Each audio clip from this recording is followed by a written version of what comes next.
Good morning. Today we'll discuss data mining concepts and techniques. The topic is getting to know your data. Under this, in this class, we'll discuss the basic statistical descriptions of data. Here we have three major areas.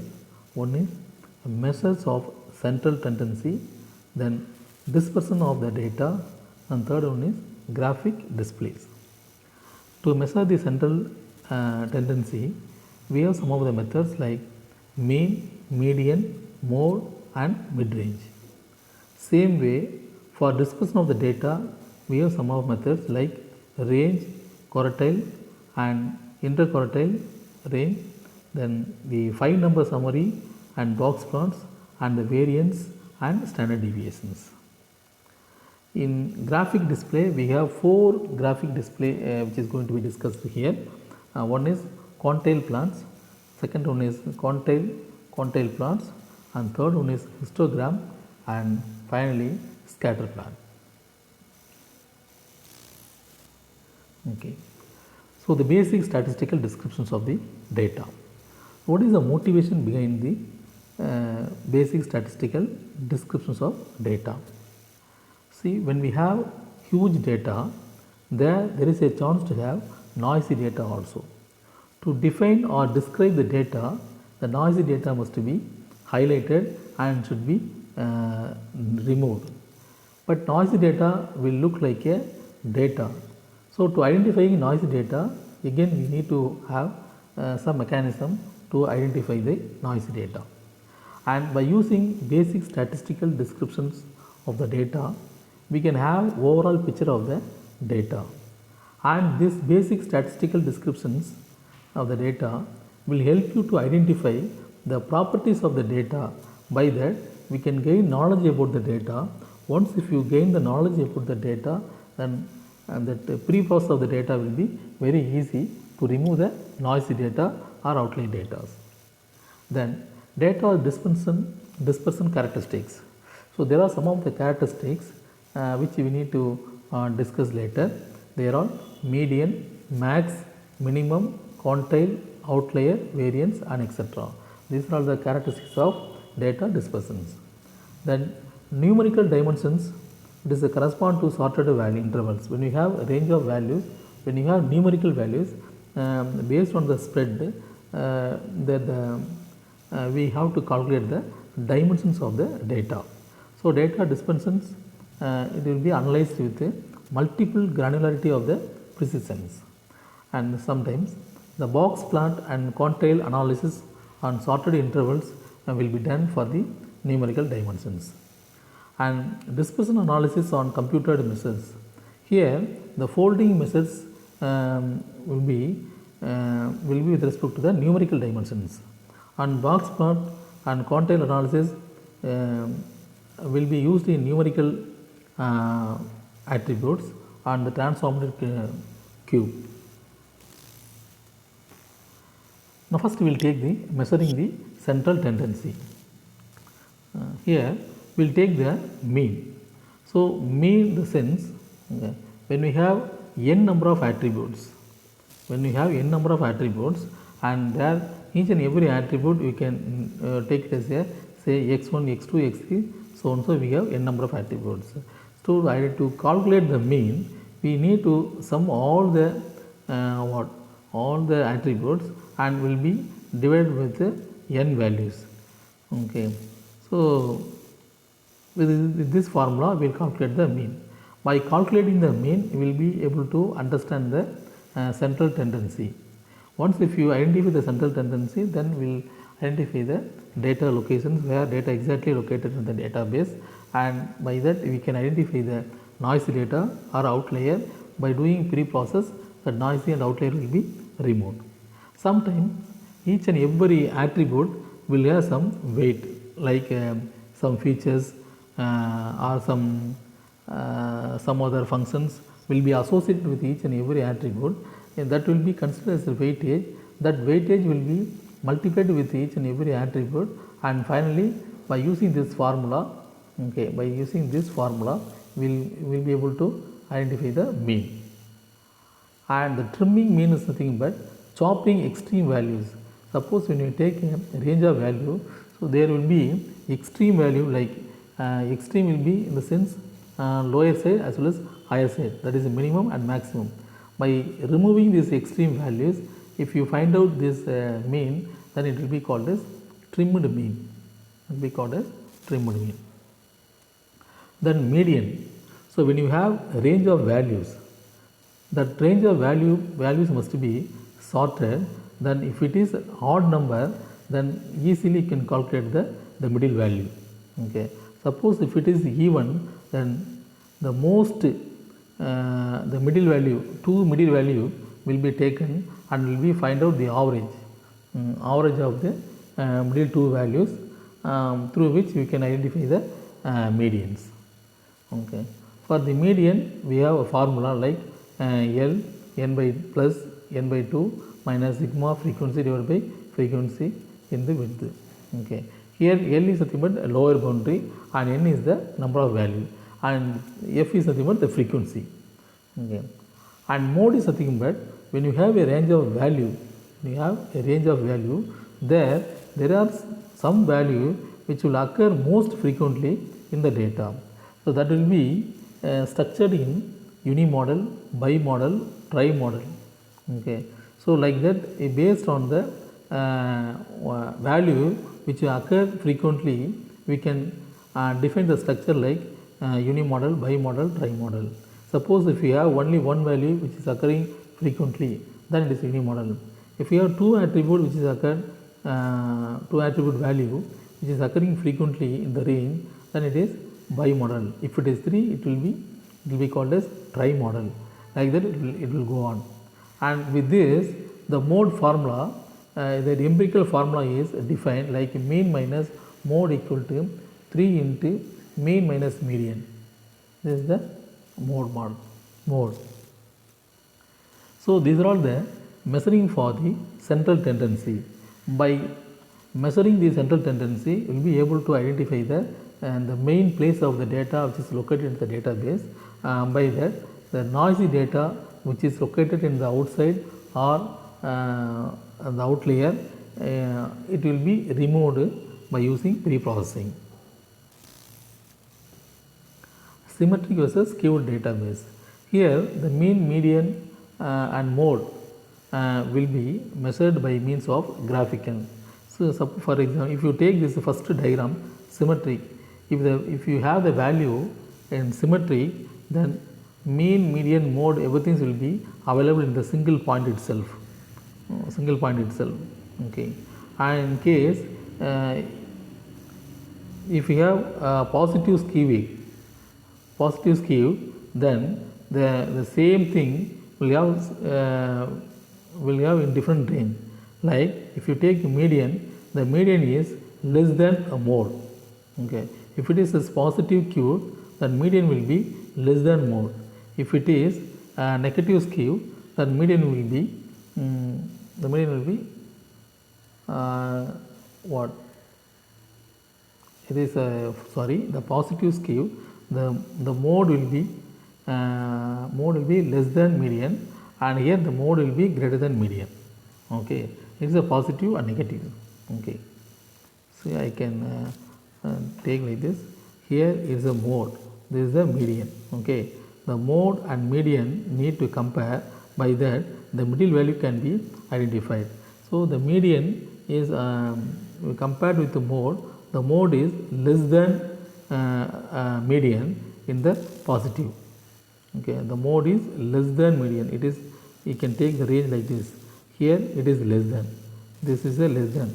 Okay, and if you take negatively skewed, here the median is greater than mode. Okay, so here you can take. Okay, so the median is greater than. It's a negative. Now we will go for the measuring dispersion of the data. Here we have number of mechanisms like range, quantile, quartile, percentile, and the interquartile range. Okay, so this will help you to identify the outlier. So why we need to go for dispersion of the data? So data is spreaded throughout the database. So why we need to measure? Why? Because to identify the outlier data in the database. Now, so we can look at this diagram. Here you can take there is a distribution. There is a distribution of the data. Here you have like a Q1 and Q2 and then Q3. Okay, the Q1, Q2, Q3 are data point or observation point. You can take observation point, or this will be called as quantile. So this will be called as quantiles. Okay, here we have 3 quantiles. This quantile is used to divide this distribution into equal. This is the equal divisions or equal part, and each part will be called as what? Quartile. It is a quartile. The quartile can be, defined, it is 1/4 of the data distributions. So if you take this data distribution, here 1, 2, 3, 4. So 1, 2, 3, 4. So if you take this portion is a 1/4 of the data distributions. Okay, and the distance between the first one, here this is the first one, from here to here in this range, this will be called as, okay, in quartile range. So by having this measure, we will be able to identify this median Q2. This is a median. Okay, if you identify this median of this data, then we can easily understand what is the minimum range. This is the minimum range. This is the maximum range. This is the maximum range. This is the minimum range. So the minimum range values will be removed and maximum range will be removed, and in between the value will be taken for the data process. Okay, here you can take in percentile. Okay, so here the total 4 is 100%, 100. Then the first Q1 will be the 25th percentage, and Q2 will be 50%, and Q3 will be 70%. Okay, this is a percentile. Percentile in the sense is a part. Okay, the coverage of the data distribution. You can take this percentage. So this will be, the middle will be 50%. Okay, left side 50% and right side 50%. This is the middle one. Okay, and this interquartile range will be defined like this, with this formula. Okay, and 5 numbers summary. Here the 5 number summary is one of the very important in the data distribution. It consists of median Q2, the quartile Q1, Q2, Q3, okay, and smallest and largest. So here minimum, here you can say minimum and Q1, median, then median is Q2, then Q3, then maximum. You have 5 variables. Okay, this is the minimum. Okay, okay. So this is the minimum. And this is the maximum. That is maximum. Another one is this is a Q. Okay, Q1, then this is a Q3, and then median Q2. Okay, so totally we have 5 number summaries. So 5 number summaries incorporated in this data distribution to find the median. And then the variance and standard deviation. These are all to indicate the spread of data distributions. Here the low standard deviations data means data observation tend to be very close to the mean. So when you have low standard deviation, then it will absorb. It means that the observation tend to be very close to the mean. Suppose when you have high standard deviations, okay, data are spread out over a large range of value. So these are the variance and the standard deviations.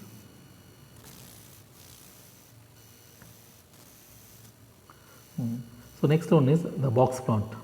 The box plots are very popular way of visualizing this data distribution. So when you have database, there we have data, how the data can be distributed, how the data is distributed throughout the network, how it will be visualized. So we have number of methods. The box plot is the one of the methods. So box plot is one of the methods. Here for individual, for each and every individual, we have box plot. For example, here if you look at this right side of the image, here branch 1, branch 2, branch 3, branch 4. Okay. So in each and every branch we have some product sales. That product sale is given in the unit price. It is in dollars. Okay. For if you take the branch 1, here we have incorporated 5 number summary. For example, this is the middle one. This is the middle one. No, this is the median. Okay. And this is the Q1. This is the Q3. Okay.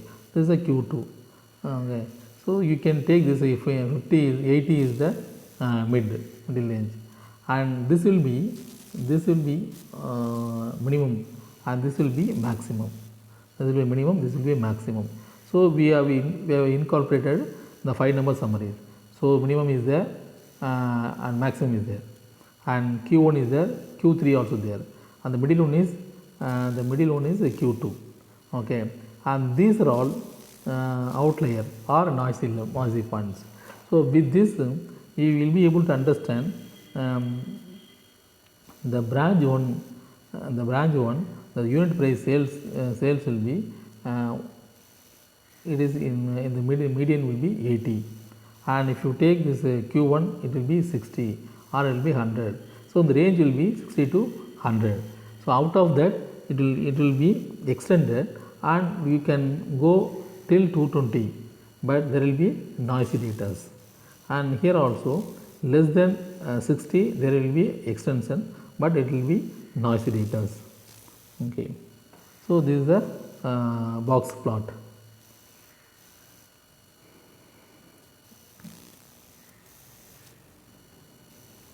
The next one is quantile plot. The quantile plot display all of the data first of all to allowing the user to assess both the overall behavior and unusual occurrence. Plus quantile informations. See here, if you take this is a graph. Okay, this is a graph. This is the F value, and here unit price is given. Here we have taken the range of values. It is sorted in the range. It will be in these directions. So here it will be little more far away from 0. Okay, 0.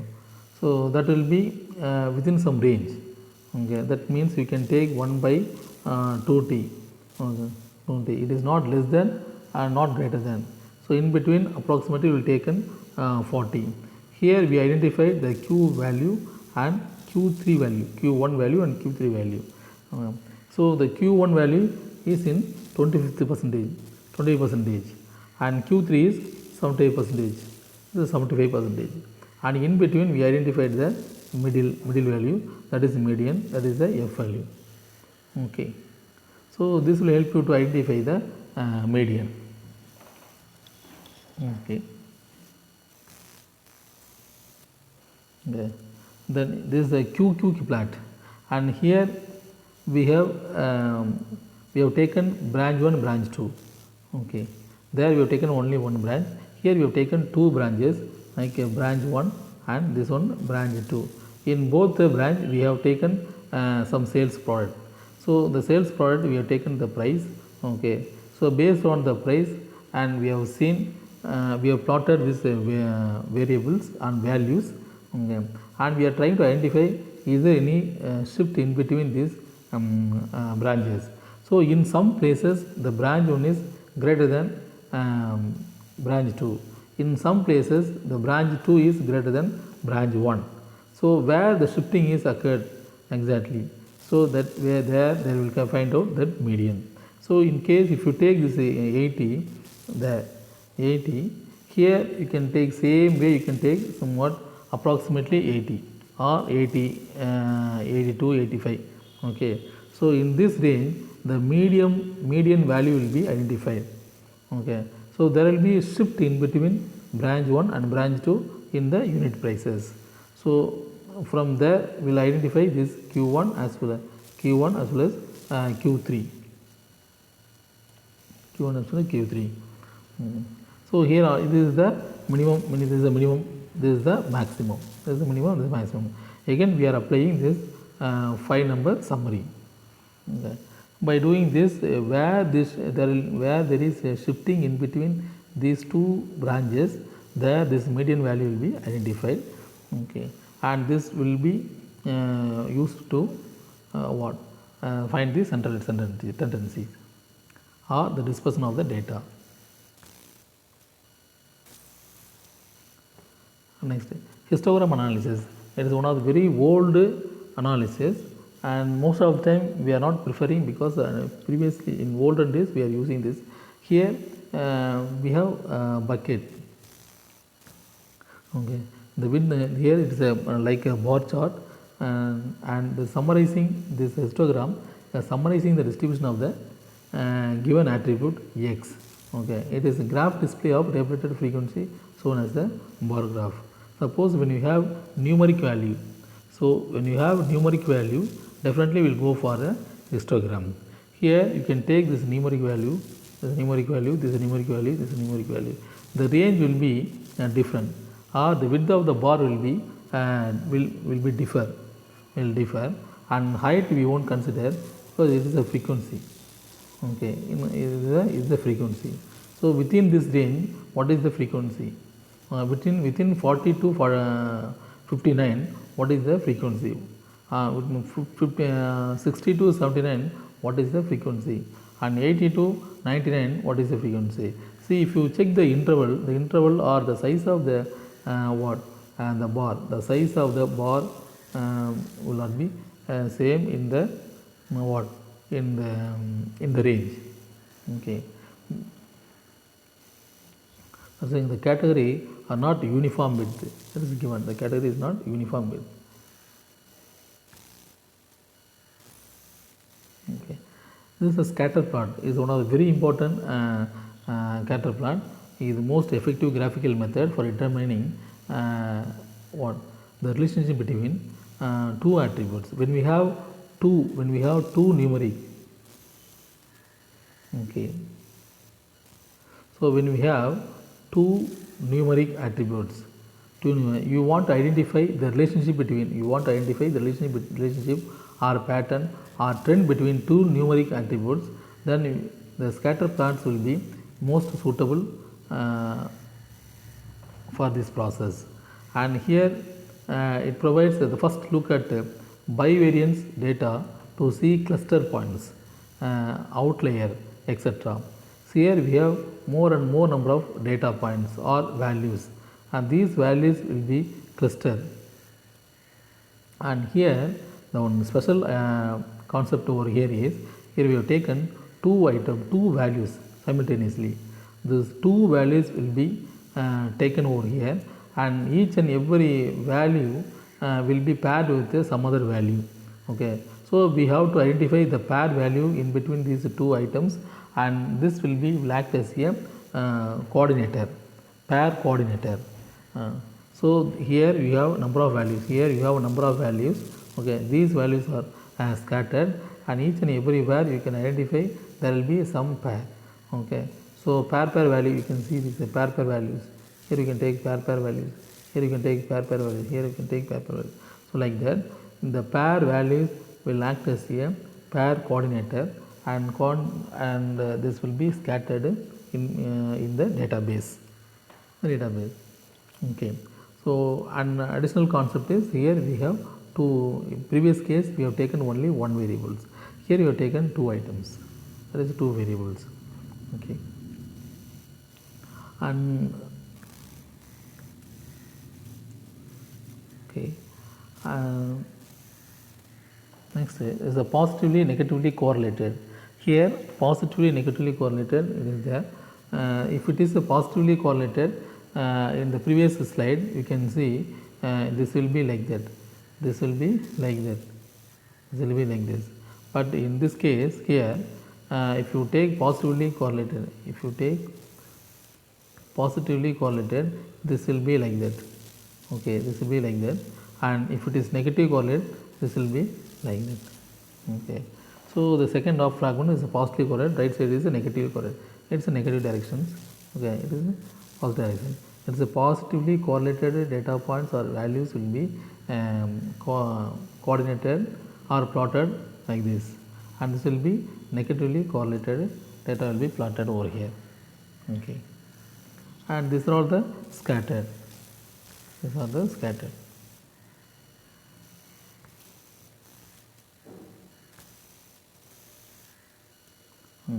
These are the uncorrelated data. Here, if you find this what data, nowhere it is correlated with any other data.